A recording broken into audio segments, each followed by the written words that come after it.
निळवंडेचे पाणी येणार नाही अशी टीका करणाऱ्यांना प्रत्यक्ष पाणी पाझर तलावामध्ये आणून दिले आहे।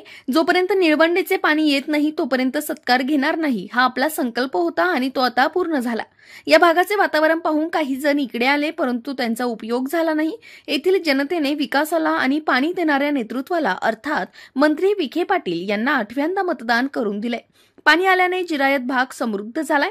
ज्यांनी विखेंना विरोध केला त्यांना त्यांची चूक समजली आहे, त्यामुळे तेही आपल्या सोबत येत आहेत। आपण जे ठरवतो तेच करतो, आता शेजाऱ्यांच्या प्रेमात पडू नका असे प्रतिपादन पद्मश्री डॉक्टर विखे पाटील कारखान्याचे अध्यक्ष डॉक्टर सुजय विखे पाटील यांनी केले।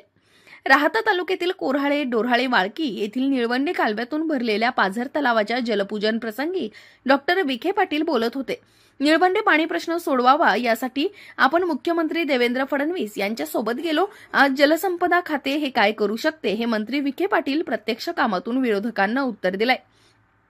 या परिसरातील विखे पाटलांच्या अनेक विरोधकांनी डॉक्टर सुजय विखे पाटील यांचा पाणी उपलब्ध करून दिल्याबद्दल सत्कार करत आम्ही आपल्या सोबत आहोत अशी ग्वाही या निमित्ताने दिली।